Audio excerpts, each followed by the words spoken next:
Hi, welcome to the Bloomsbury Health Podcast. Today, we have an awesome guest, the director of the Bloomsbury Group and my wife, Beth Gouarin, who's going to speak on everything from being diagnosed with brain cancer 6 years ago to the personal ups and downs that she's had to face over the last 6 years. Also, we have a great guest host, a close personal friend of mine and Beth's, a great dude, a best-selling author, and just a generally nice guy. His name's Jake Tyler, and I hope you guys enjoy this. All right.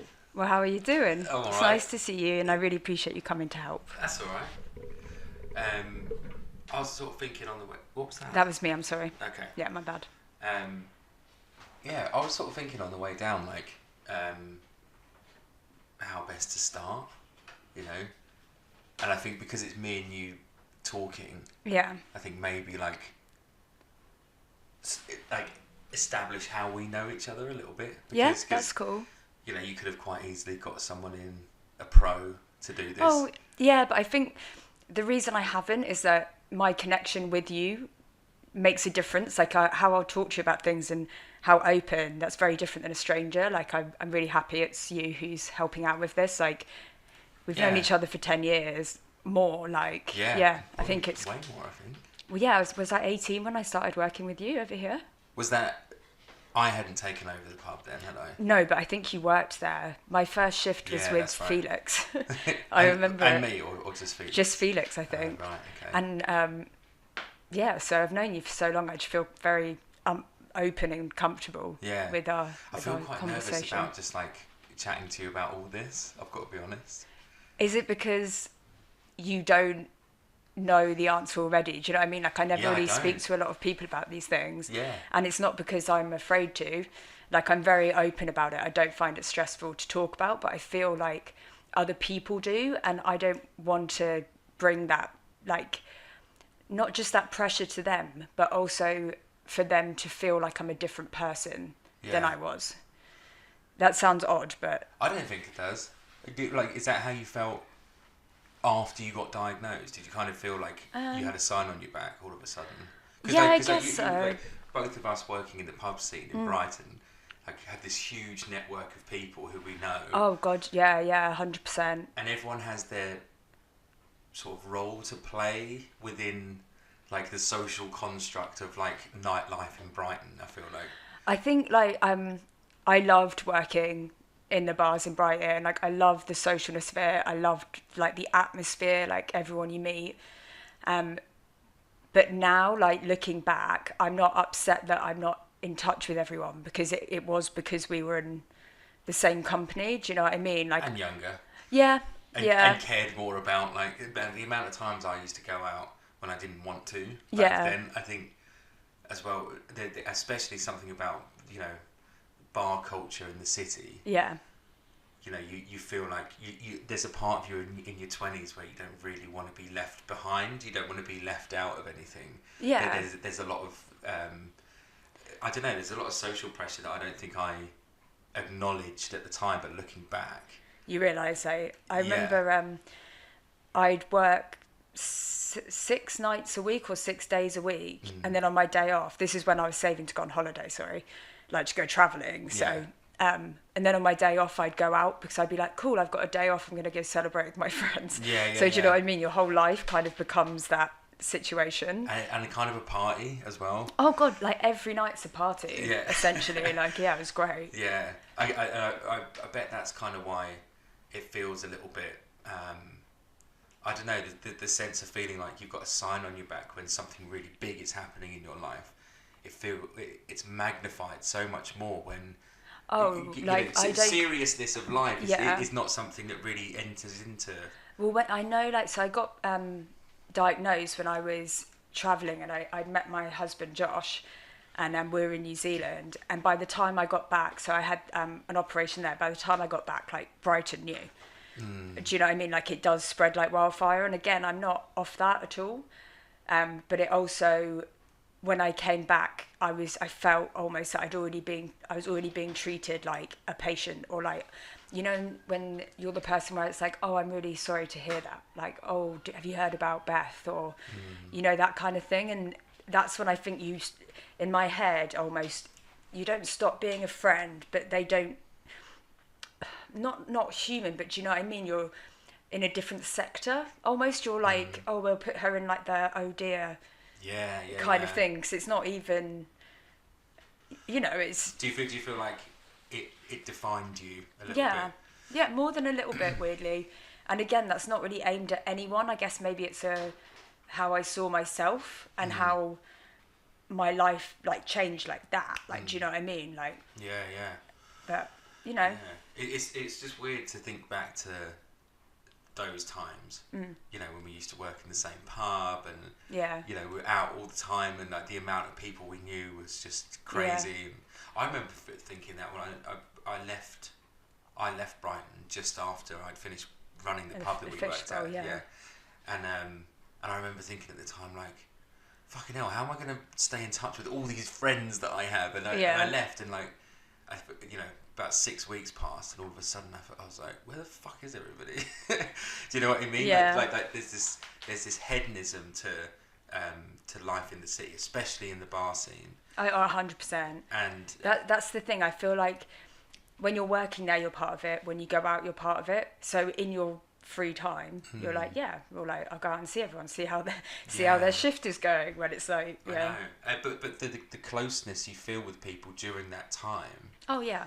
Is really huge, and then when it's not there anymore, it feels kind of massive as well. Yeah, I but get you. Do you sort of feel like that was a very tangible like drop off when you got diagnosed? I'd say so, but it's more like say when I came back here, I wasn't going to the pub anymore, and like I was going through chemo and radiotherapy. So literally we were like stuck in this flat. Josh would go to the shop and get me stuff. Like sometimes friends would walk past and like wave at the window. And I know like one of them said to me that when he was came for one of the visits and like looked up, he was like, oh God, like she's so sick, like that's real, like do you know what I mean? Like I didn't see how vulnerable I was throughout all this. Yeah. But through other people's eyes, you mean? Yeah. Yeah. Interesting. So maybe we should backpedal and do like. Yeah, should we want to start from the beginning? Or? Well, no. Well, I think starting from when you left Brighton. Yeah. And yeah, just like tell the story of leaving Brighton and going travelling. I think. Okay. Yeah. Just for some like context. Okay. So I worked in pubs since I was 18 in Brighton. I've had a few jobs kind of along the way, but I'd always end up back in bar work. Like I like the sociality of it. Like we were saying before, like, you know, the hedonism to an extent, like that kind of thing. Got to, was I 26, I think maybe? And I'd had like a few jobs. I'd moved in with my best friend quite recently, and he'd said to me, like, you just really don't like seem yourself anymore.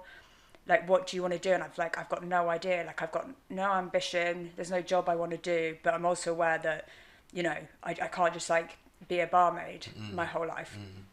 So Ben, who we used to work for at Fishbowl, he's opened up I guess, what's it called? Like not a motel. What do you call it? What on Co-Wrong? Yeah, like. Well, he you know, you have like bunk beds up places and stuff. It's like a... Yeah, like a hostel. Yeah. Yes, thank you. So he's got a hostel out there. So like I messaged and was like, is it cool if, you know, I'll come and work for you and then you get like free accommodation and some food? And I was like, yeah, like just go on an adventure. Like, why not? Like, and this is I love traveling. Like, yeah. Awesome. Like, great shout. So signed up for that. And the place he had on Co-Wrong, which is an island off Cambodia. Yeah, it's a tiny island. It was, it's kind of crazy because I spent some time out there as well after you'd already left, obviously, and it kind of got sold to me as this, you know, this paradise, and like to look at photos and stuff. Yeah, no, it looked amazing. But then when I got there, I was sort of like, this island's been kind of. It's sort of what would happen if you raided a squat. This is how I saw it. If you raided a squat, I'm like, look, you guys have to get out of this house, but it's fine. We can give you this island. Co-Wrong is sort of how that would what play you out. mean. Do you know what I mean? Yeah, like, Lawless hedonism. oh god, yeah. And sure. and I'm not gonna lie, like it was a lot of fun. Yeah, definitely.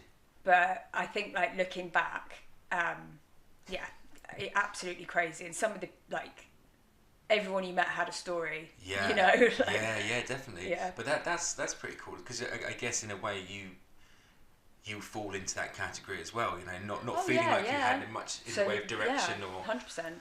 knowing where things were going to go, and it's just like a perfect stopgap, isn't it? Really. Oh yeah, and like it is like.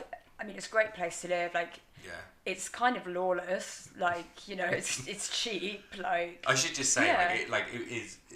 You know, I don't want to talk disparagingly about it because I feel like if I went there at an earlier time in my life, I'd have, you know, the time when I sort of went there. I was a little bit older, and I was just like, God, I'm kind of done with all this now. But it was like amazing place. Yeah, I think you're right. It's more for like people travelling when they're 18, not like on their gap yards. So you went out there, and so you obviously knew Ben already. Yeah. So I ended up doing Vietnam first with two friends I was travelling with, and that's how I actually met Josh, my now husband, the lucky man. So. Yeah, and then we went to Cambodia. I think I probably worked there for about 3 months. Mm-hmm.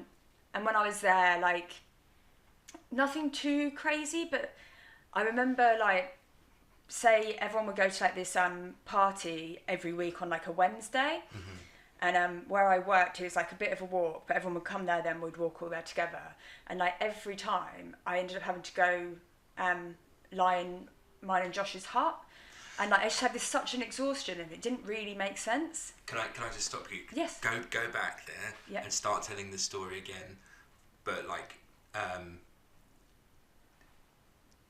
tell it like paint the picture.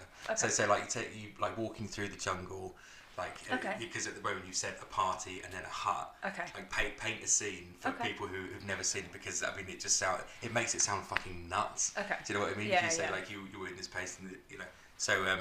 Okay, so I guess so from where I worked at the Nest, maybe about a half an hour walk through the forest. You know, it's like little dwits, and but it says you have to have a torch on because the dangerous amount, like the animals out there are so dangerous. There were these two chimps, I guess. I can't remember what species. I don't know. Yeah. But they were like so aggressive. They'd like you'd walk past them and they'd like throw stuff at you or like swing down and like grab your stuff. Were they the ones that used to kind of go into the kitchen? Yeah. And so there's this product called Joss that you can get out there, and it's actually illegal in like so many countries. Mm-hmm. I think New Zealand and Cambodia were like 2 of like 5 places you can actually like legally have it. Is it like caffeine? Just like really. It's almost like cocaine. Yeah. I'm not lying. Like, and you put it in like a vodka shot, and it's like it's so intense. And I remember one morning we woke up and the apes had like come behind the bar and ripped up and like opened all these sachets, and the place was trashed. And you're like, I know exactly why, because they had some of that and lost their mind. Like, so it was like have like a slow walk back from. Work into like the main little town that they have. There's a really cool bar there called Runaways where Josh worked, and like you kind of just go there, you know, meet new people who are travelling in. There was like a really cool snooker bar behind it, so it's like really like a cool place. And then just along from that we had like a little pathway up past a group of huts, and we actually got to stay there free if Josh like redid the hut. And by that it means literally putting in like a supporting leg, because it was so wonky that they had to like and there's like holes like all through it, and there's like this massive lizard like this that used to live in ours, and it would like poke its head out in the evening, and we just have a net curtain and be like, well, let's hope this is okay. And those beetles that are like this big and like just bombard you, and like they're horrible, and they're unkillable. Yeah, the things that sort of scream in the night, aren't they? Yeah. And they come in and like hit the netting and stuff, and I'd like freak out. Yeah, but crazy place. Oh, it's like nuts. Yeah, nuts. So so it was a really nice place to stay, but like a lot of nights, I guess maybe if I looked back, and this was a first sign, I guess. I'd just been like beyond knackered. Like I'm not like, oh, actually I'll miss out on this one. Like I just out. Like I was like, I need to pass out. Like I need to go home. And I just, you know, if that happens, you think, okay, well I'm getting older. Like I've been working all day. Like, you know, you don't leap to the bad occasion, do you? You don't leap to bad news. Something really bad's happening. Yeah. I remember like one specific occasion, one of the girls who worked on the island, she had to be hooked up to some medical equipment, and I was like, right, well, I'll come and check on you in like 2 hours to change. What do you mean some medical equipment? I don't actually know what completely it was, but she had like a drip into her arm, but once it had run out, it would like go back up the tube, and that could actually be like really dangerous. Right. But was it? Oh god! I mean, this was years ago now. It's like kidney or liver or right, something. Okay. Yeah. So quite like serious. Yeah. And I'd like set an alarm and everything, and I just didn't wake up. And I don't remember waking up and like turning off the alarm or anything. And luckily, Josh woke me up because he came back to the hut, and I was like, oh, like fuck. Like I haven't checked on her, and like Josh ran and like literally said there was like in the tube there was like this much space before the blood like went back in or something. Like it was like, and you know when so what you were sort of responsible for this person, right? And I just didn't wake up, and I know that sounds silly, and at the time I was like, what an idiot. But I don't think it was. You had to set an alarm to assist someone who needed, right, and that was your like responsibility on the. Because I remember that. I remember everyone having like their little role to play, because you know in this lawless place where there's nothing's regulated, and not at all. If you get yourself in serious trouble, then that's it, isn't it? Yeah. So you didn't. Your alarm went off, but you didn't wake up. That's the thing, I don't know, because I didn't hear it. But like I don't know what, like it's just little things like that started to happen that like I'm like, that's not really me. And like I also found I was a lot like not quieter, that's like the wrong word, but a lot less animated, a lot less active. Yeah.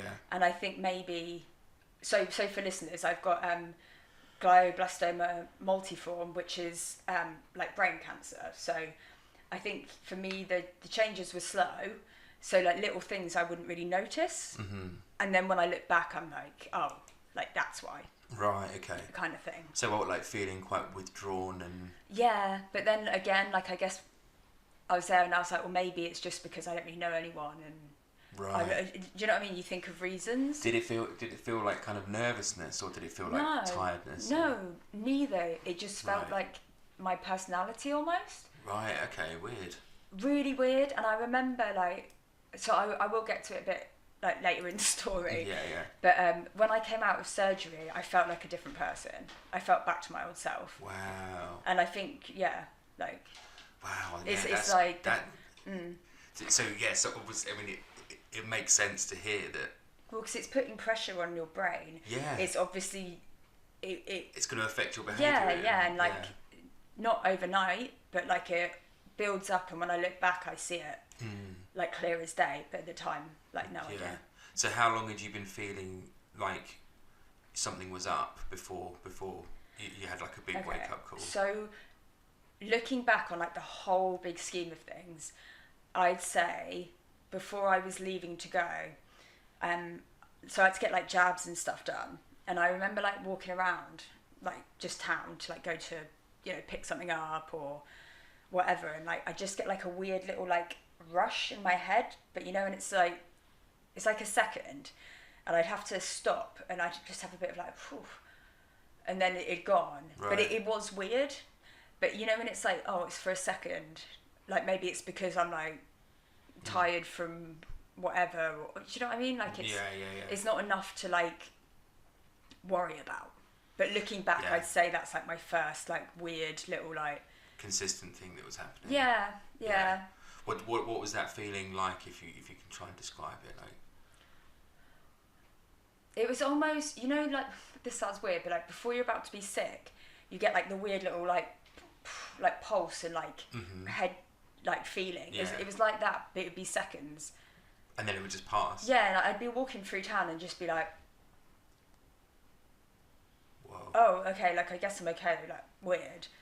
But like it wasn't like all the time. But like, do you know what I mean? Like those weird things almost in your head, you're like, maybe I'm hungover, like maybe it's something I've eaten, like it's just weird. Like I wonder if like, it makes me think like, because you are, you know, and you've always been in my eyes like, you know, someone who just enjoys having a good time.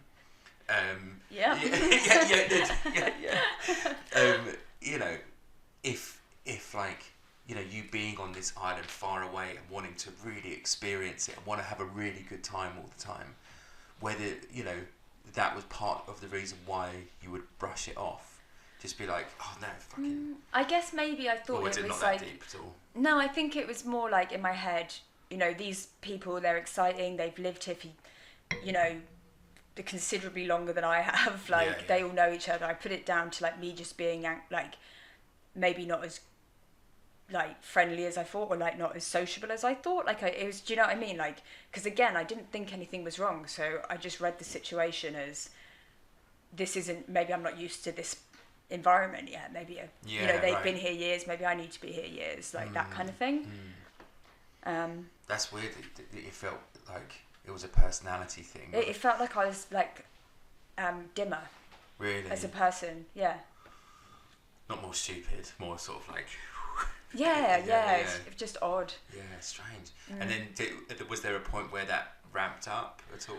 Yeah, so I think like the first real sign where I was like, okay, like what's wrong? So when we were there, Josh had to go back to New Zealand, which is where he's from, and we'd ended up like, so we met in Vietnam, he'd like come for a visit in Cambodia, and we ended up like, you know, like getting together and just being like, actually like really into you, like kind of thing. So he was going back and I was like, well, I've never been, like I'd love to go, like I'll follow you.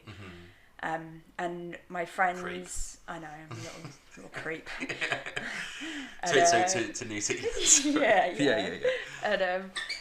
And two of my friends were in Bali at the time. Yeah. So we arranged to go and see them for like a week or so, and then we go to New Zealand. And when we were there, we went on a like really nice day out. So we like went to a turtle sanctuary because the girl we were hanging out with like loves turtles so much. So we got like a group taxi there, and we were literally walking around like these little like ponds, I guess, that had all these like little baby turtles in. And I remember she like picked one that get released, and you like name it and they tag it and stuff. Like it's really cute.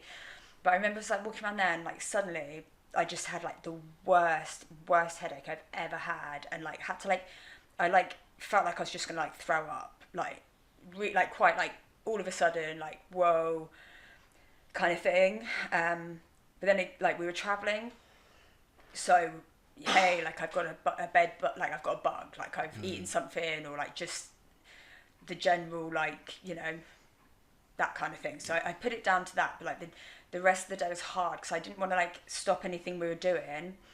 So we went to like a complex, I guess, like on one of the beaches, where there was a bar up top, and we went up there to sit down. Then you could like walk down through this like beautiful little city and down onto a beach. And I was just like sitting there trying to be in the shade, like went and got some painkillers, but they didn't really do anything. Just felt rough, you know, like real bad. But then, went back to where we were staying, like in the house they'd rented, fell asleep, next day felt fine. So I was like, okay. It's something I've ate, something, I don't know, it's gone. So like all good. When that happened, did you think about those moments when you were on Koh Rong, when you just had, like you said, like this kind of like weird like couple of seconds of like, oh, what's happening? Or did you think so, link them together? Again, in my head that was from travelling.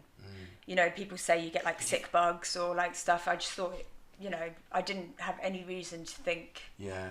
You know, it's not something that runs in the family. Like it's. Yeah. Looking back though, do you feel like that headache Was it an all-over headache, or would you feel like it was localised? I feel it was localised, but it was so painful that it maybe focused around this area, which is where they actually found the tumour. But I've never had a headache like it. Never.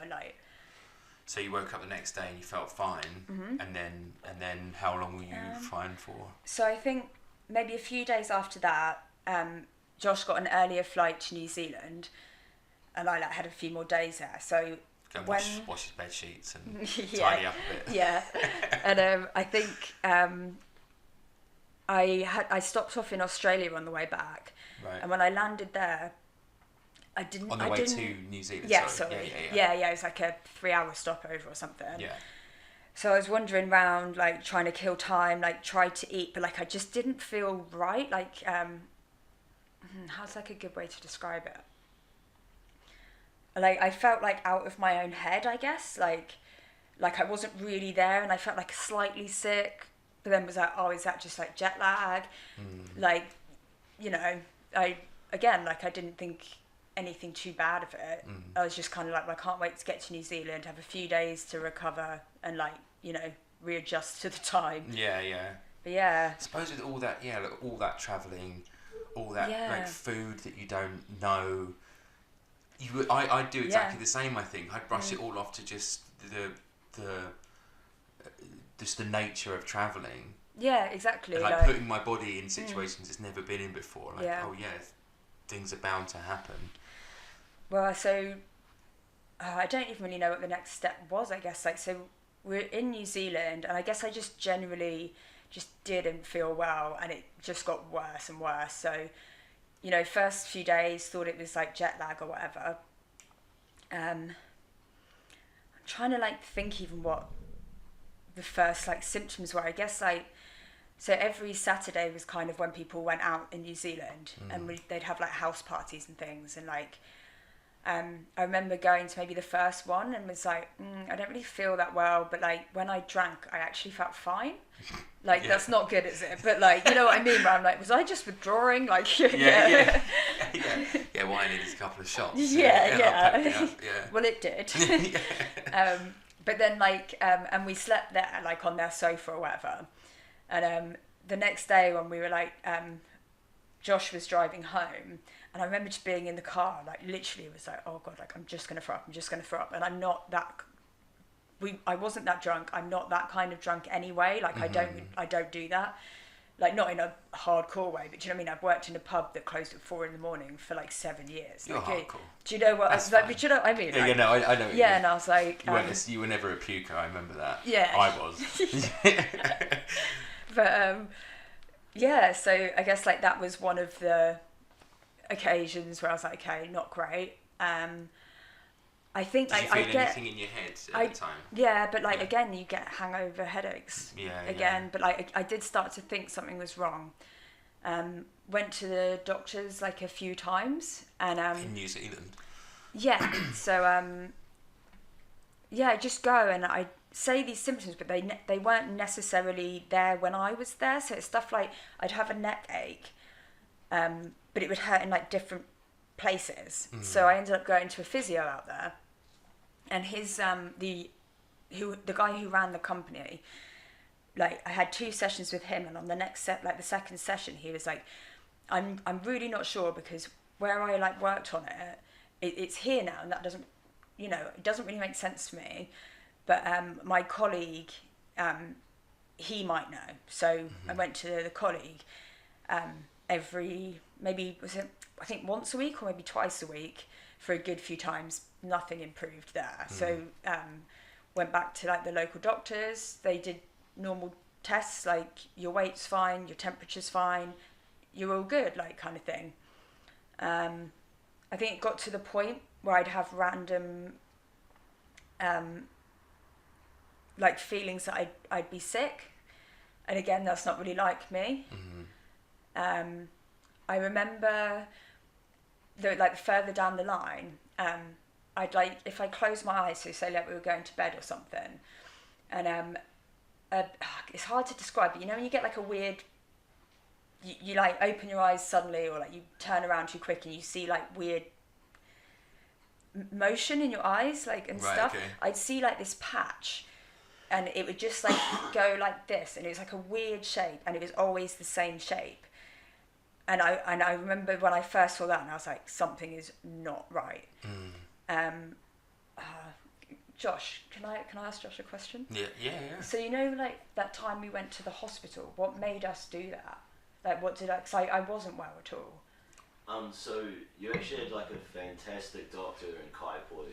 Yeah, he was great. Who did all these like really like random tests on you, and he was actually like the first like doctor trust that we had, because he goes, I'm going to trust you and I'm going to recommend you for a scan.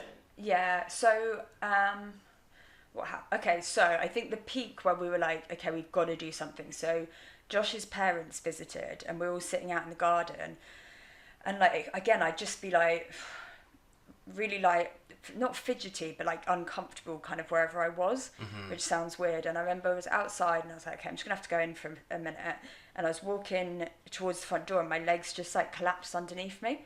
Whoa. And like that was like okay, like, Josh, something's actually wrong, because the doctors had said to Josh when I was in like a separate room that they thought I was depressed, and that's why this was all happening, and it was more like my anxiety showing up than like anything serious. Right. But yeah, so I lost the feeling in my legs, or like the ability to control them even. And like I was like, okay, now I know something's wrong. I think we went to hospital and they put me on like IV, said I was dehydrated, but apart from that, nothing wrong. So yeah, like maybe a few days like later, we went back to the doctor again, and I said, so my dad had a growth on his neck. It wasn't cancer or anything, but it was like a tumour that shouldn't be there. Right. And it made it hard for him to walk, like he ended up having to get a Zimmer frame. So I said to my doctor who I'd been visiting, like, look, long shot, but my dad had this, so maybe I should go for like a CT scan or something.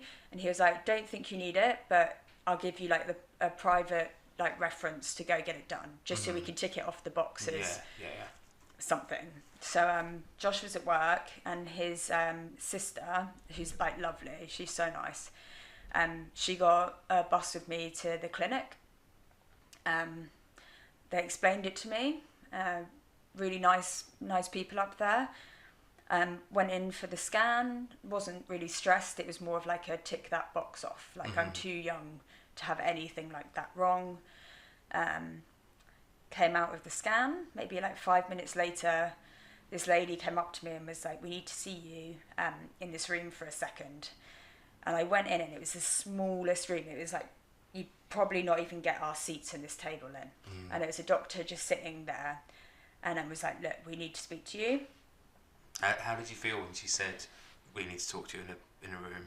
I think I like here froze. Right, yeah. That's weird, and it's like, okay, like this is happening. This is it. Something bad's happening. Yeah. Yeah. And like, being in there was a bit of a blur. I think I just kind of was like, aghast, I guess, at it. Like shocked, like processing it. So what? So you went in and you sat down, and what did he say?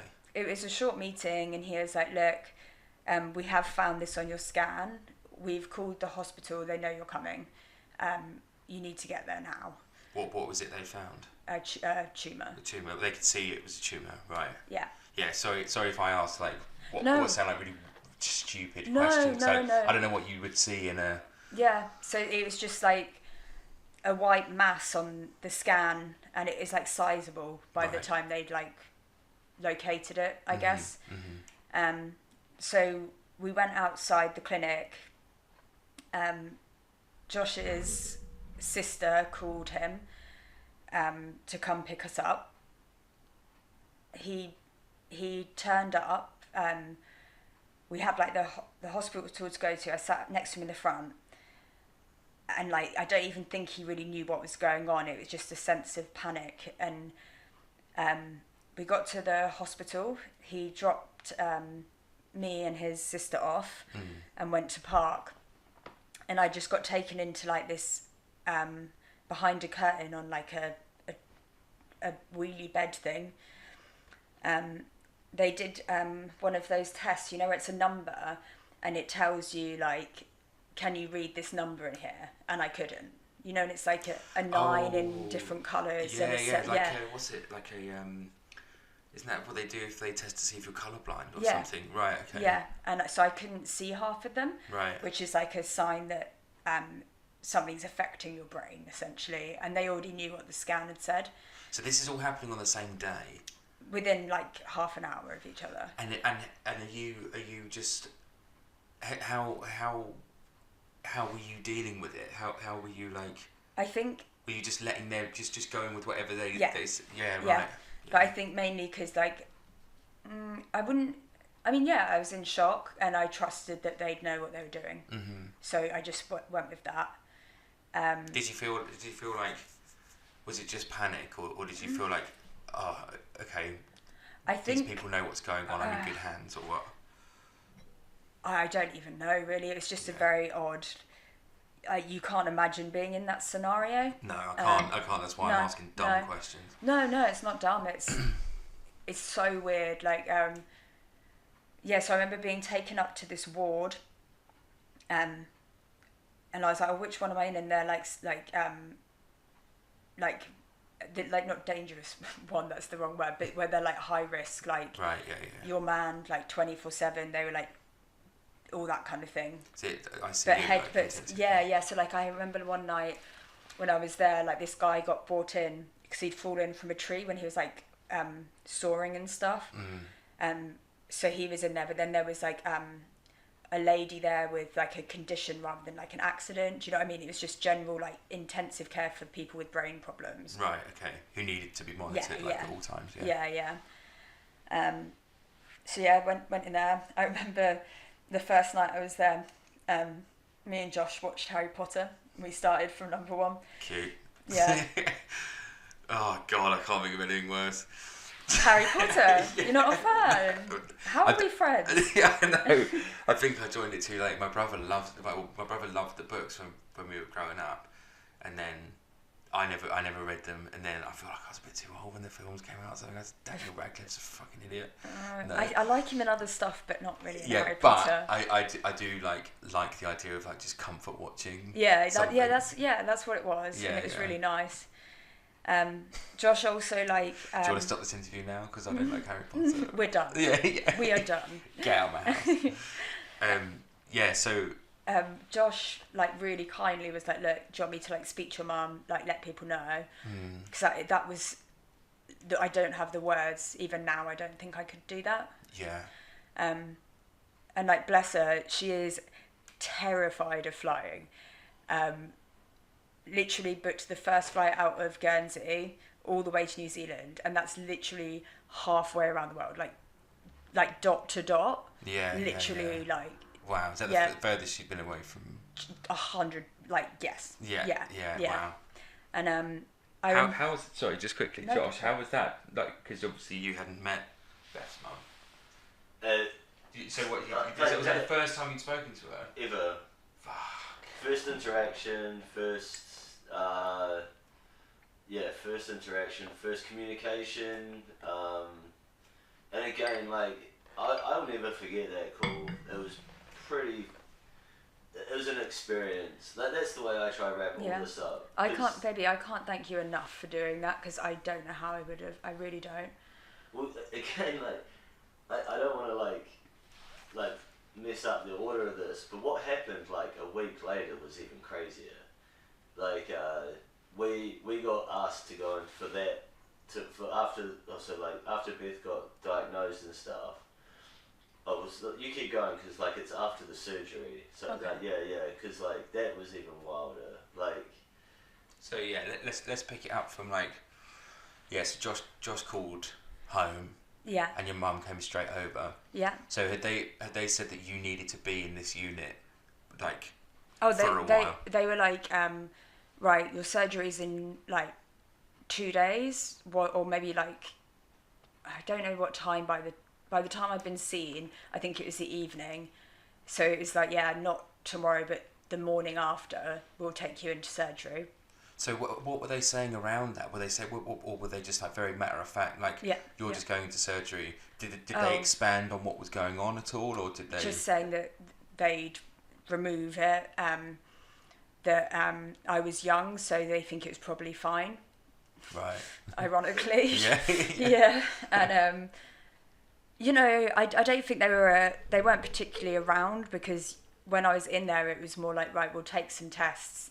I didn't need medicine, I didn't need looking after. It was more like, right, we're gonna prep her up for this. Yeah. Yeah, and then I don't really remember the day after, but I think maybe because Day after surgery. No, the the day in hospital before the surgery. I mean, I'm sure like Josh was there, and they were probably coming in and, you know, doing tests to some extent, but there wasn't a lot going on, let's say. Right. It was more getting ready for the next day and stuff. Were you? I think my instinct probably would have been similar, to just like kind of disengage, watch something that's just going to make me completely disengaged. Just watch stuff, like, you know, hung out. Kept the demons at bay. Did you sort of relax at all, or no? But I guess like my brain goes into I think it went into like automatic zone where they're like, right, this is happening, you just got to do it. Okay. Like I wasn't necessarily feeling like upset or anything. It was more like, we're doing this, like kind of thing. This is what it is. Yeah. Let's just listen to these. And they know what they're doing. Yeah. It's quite weird. A girl we knew from Fishbowl. Can I say her name? Yeah. Grace. Do you remember her? Grace Bader. Yeah. Yeah. So her dad worked in the hospital I was in, and she was and she was messaging me, like making sure I was okay, like saying, do you know what I mean? Crazy. So what? So one of your doctors was her dad? No, he just worked in the hospital I happened to be in. Right, and but you know when it's like, he found out that you were there. Well, I think she found out. Right. And like, how did she find out? She knew I was in New Zealand. Like we were close. Over here. Yeah. Whoa. But yeah, like. So did he come and see you? He didn't in the end, but like she was like, if you need anything, he'll like bring it to you and like all this. Like. Right. Oh, Grace, I forgot all about her. Yeah. Yeah, she's really good at the moment. Yeah. So that's fucking crazy, man. Like. So when I came out of surgery, apparently, so I hadn't seen my mum yet, and I think I was being rolled to like the recovery room. So this is after surgery. Yeah. Do you want to talk about like going into surgery? Do you remember it? I remember being downstairs when Josh had to leave my bedside, and that was like really, really tough. Like really tough. But then literally as he left, they injected me and I went under. Right, okay. Yeah, so that wasn't, you know, when the next thing I remember is being wheeled out to go to the recovery room, and apparently like my mum had just entered the hospital and happened to like bump into me like being wheeled out stuff, and apparently like I just like tried to get out of the bed and was like, Mum, like give me a hug, because obviously I was like on whatever they put you on, and everyone was like, no, like lie her down, like you'll see her soon, like, and I was like, Mum. So I remember. Do you remember seeing? Yeah, so do you remember that moment? I remember like maybe like 5 seconds, maybe a bit more of it. Do you remember how your mum looked? Yes, and I think just relieved. She was relieved. I think because obviously you don't want to think about it when you're going into that, but it is like an extreme surgery, really. Yeah. And I think, you know, all she'd done is literally get the next flight possible and travel for like, what is it, like 32 hours or something? Insane. Oh my God, did she fly alone? Yeah. Oh my God, what a huge amount of time just to ruminate. You know, like the first thing she unpacked when she came up to see me was my like childhood teddy bear that she used to have and like gave to me. Yeah. Teddy Sunshine. Mums are great, aren't they? Yeah. So had you told Beth's mum on the phone that Beth's got a tumour, she's going into surgery, you need to get out here. Yeah. Well, it was, so like, what you were asking before about like what conversations were happening, it was probably like, one of the most terrifying things about it is that the doctors were whispering. So you would see these little collections of doctors talking about Beth because they'd just seen her. And when you would approach them, they would scatter. Like it was quite like intimidating because no one wanted to talk to me. Right. But the recommendation was get the mum out here. We're not like it is brain surgery, like, and like that was the other thing like that happened on the day too. Like I can't speak highly enough of the guys in New Zealand because they booked Beth in for this time, and because it is a major surgery, Beth's mum was going to turn up pretty much as they were going to take her in, and they held out just to see, just in case that Beth's mum could make it. But then she got held up at customs. Well, I think they said they were like, you can go in now or wait for your mum, and I was like, just get it over and done with. Well, Do you know what I mean? I don't want to sit there thinking about it. I'd much rather be woken up and be like, right, we're doing this. Yeah, I'll see mum. Yeah. But they asked me, and I was like, yeah, so she's meant to get here at this time. They were like, oh, that could be quite tight. And I was like, well, Beth just wants to go and get it done. But like, if they could see each other, that'd be great. And the guy was like surprised because he was like, I'm not a monster. Of course I'm going to try and let her see her mum. And then like, again, that didn't happen.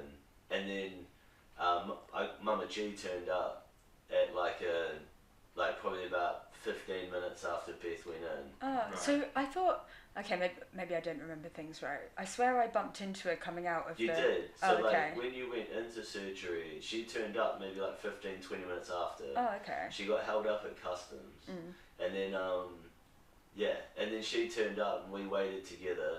And then I went home for an hour just to sort of, and then came back. But yeah, like then there was like, they give you sort of an option of who wants to see her first type thing. And it was always Mama G. So like she had to get geared up, and then they took her in to see Beth in like not obviously in the theatre, but where they take for people to recover after surgery. Right. So after the surgery, they wheel you into a new room. Yeah, I think, again, my timing might be wrong, but I'd say for about half an hour, it's whilst you're coming round from like this sedation you're under, and they can probably check your levels to make sure that you're doing okay. Yeah. And then we got wheeled back up to the ward where I started, and I think I stayed there for about a week. But it was odd. I was under a lot of medication, so I couldn't really sleep or anything like that. So yeah, I was just like a live wire and just like chatting not insane things, but you know when you don't have a filter anymore and you're like, oh god, like I shouldn't have said that to my mom, or like I shouldn't have told the doctor that. Like it's literally like free reign kind of thing. But I had a bit of a touch though, and it's not the best one. But you know when it's like it's like a blood disease or like infection you can get here. And can you remember what it's called, Josh? You get it from like they think yeast and barrels. They think I got it from working in the cellar of mash tun. Where I'm not being a dick. It's super common here in Britain because it's from yeast, so it's like all the old cellars. So you can get it here, and you don't have to quarantine or anything. And I think so I had it. I probably got it. And I had no 100%. Symptoms. But in New Zealand, because it doesn't exist, they had to give me a private room when they realised I had it. Oh, so you were were I was quarantined. like, touch. Yeah. Well, because I in my ward there was a nutter. Yeah. So I was very glad to not have to be in there. Like. Oh man, sweet. So you got your own room. Yeah. To just waffle at your mum. Hospital room. Yay. Oh, you're so lucky. I know. So you had the surgery. Yeah. And what was the surgery? So they had to presumably. Yeah. What did they have to do?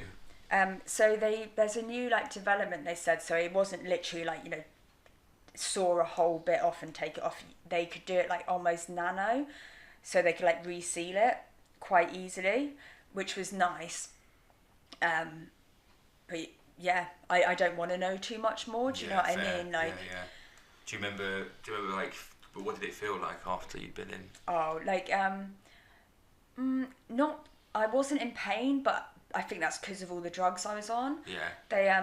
They stapled it with like literally like a stapler. Honestly, like all that. I think there was maybe like 26 of them. Right. Or something crazy So like that. All But down it was, your head that way. Yeah. Right. And so when like I had to, I've got to wash my hair obviously, but I was so precious around them because it feels so alien to have like, you know what I mean? Yeah, like staples in your head. Yeah, and then when you get them taken out, like you're awake and everything, and this person just gets these like, literally like plies them out. It's like nuts. God. Yeah, like some handyman. Yeah, literally. And they're like, I'm not gonna lie, like this is gonna hurt, and like it. Honestly, I think it was so numb. It didn't. Really? You could feel like your head being like moved like that. But yeah, it's nuts. That's crazy. Yeah. So so you got wheeled into your little private room, and did the doctors come out? When did they come out and tell you how, like, if it had been a successful surgery or anything like that? I think, they said it had been a successful surgery. They sent the tumour off for biopsy, and they'd let us know as soon as they did. And I think over the next week, we maybe got called in twice.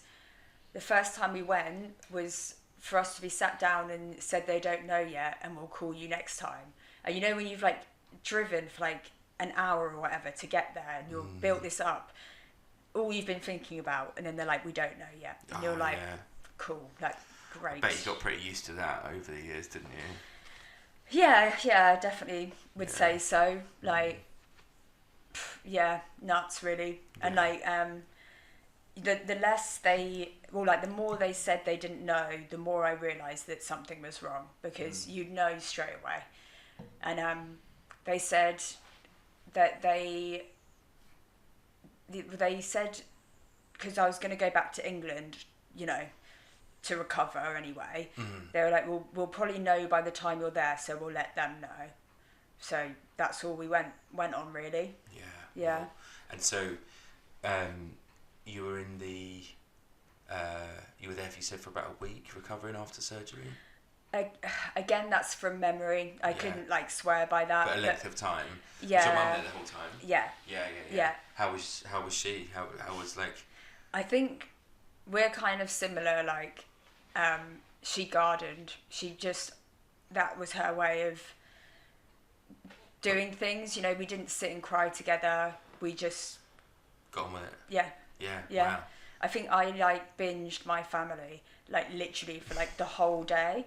Like when we first got back, and we were all just kind of there like processing in our own brains what was happening. Yeah. And this is when they said they didn't know exactly what it was, but like it had been a few times they'd said that. So in myself, I knew, I think, what it was. And I remember the last night we were like, so my mum left a few days earlier than we did. Left New Zealand. Yeah. And I remember, what's up, baby? No, so they did tell you it was active. So like they told us this is actually one of the fucking craziest things ever. Like so they offered us 2 appointments. One was on the Thursday and one was on the Friday. And we were like, no, we want to know, like, it was on the Thursday. So they said it was not benign, it was malignant or whatever, but no, benign, whichever one the active one is. And they said it was active, you're going to have to go back and have chemotherapy, like, we're not sure, like, what stage this is at, like, but we need to do further testing. Yeah. That was on the Thursday. On the Friday was the Christchurch terrorist attacks. Oh, yeah. So the next day they told us, like, you can come in and like get all the files and stuff that you'll need, any numbers that you'll need and things like that, and come in, like, we'll have a whole file there for you, so if whatever you need in England, you can just get straight a hold of us. And we're like, wicked, like, that's great. So the next day was the Christchurch terrorist attacks, and it shut the whole city down. Everything went mental. Did you manage to make it there and get the things then? No, so they told me not to come in. I had to go back in the next day, and then the next day I went in, and there was people whose families had been killed. There was like dudes. What, the Christchurch? Should I mention it on? What, the Christchurch? I think this is pretty, like, it paints quite a shocking picture. So Okay. so like this thing's happened to you, and then and then the hospital that you're in is just inundated with. Yeah. So should I Casualties. rewind and we'll go from? No, yeah. Well, we can't hear you, baby. Oh, you can. You can hear him a little bit. I actually think it'd be quite nice to hear Josh chime in, just like. Oh, I'm 100% up for that. Every like, you know. No, I won't do it too much, but that was. I feel like I just ruined that No, then, no. because it's going really well. No, it's all good. Like, so the idea was like, yeah, they called me back in, and then suddenly it went from this place had been brilliant to us to now a war zone. Yeah. And then and even when it was such an outrageous feeling, because when we flew out, the Bangladeshi cricket team was flying out, and they were walking towards the mosque that got shot up. Whoa. So they just had their own crazy experience.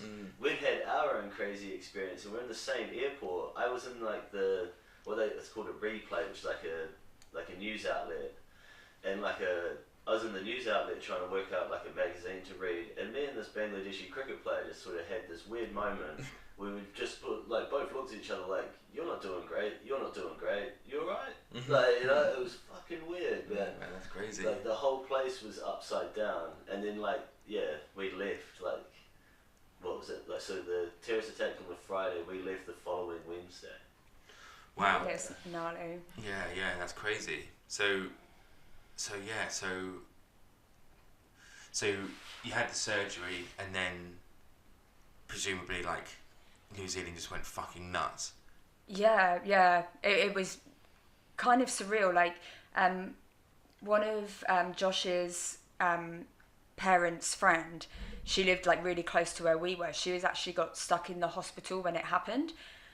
So she was there, and they literally like closed the doors, like barred it, because it was so close to the hospital, the mosque, that people were like fleeing there and just running in, and they were worried one of the people who went in and caused the attack would follow people to the hospital and do you know what I mean? Like, whoa. Keep going. It was really crazy. Yeah, really crazy. That's nuts.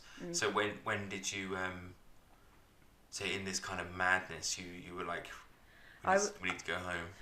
I think in general we were going to go home, and they said in New Zealand, I believe, that they were like, they'll probably start chemo in like a month or whatever. Yeah. And we left earlier than that, and when we came to England, they were like, you're like so good that you came now, because the longer you leave it, like they should have been doing it the next day. And obviously that's just like a matter of opinion between countries, I guess, but and you're like, okay, like, we're here, this is serious, like let's go on with it, I guess. Let's go on with it, but you know what I mean, like, you're not going to sit and do nothing. So no, for sure. And how was the flight back? It's weird, so when you're like on a long flight, when you get off, it's like it almost didn't happen. Yeah. I remember I can't remember if it was in the New Zealand airport or whether we had to stop over, but I'd requested we were looking for like a wheelchair, because like I'd obviously had surgery on my head, like people like, your orientation's not quite right with walking almost and things, you need to like get back kind of thing, and I think you walk around and carrying stuff in airport, we were like, nah, like we'll wheel you around, it's a lot easier. And we kind of got refused one, which was like weird, and we were like, seriously?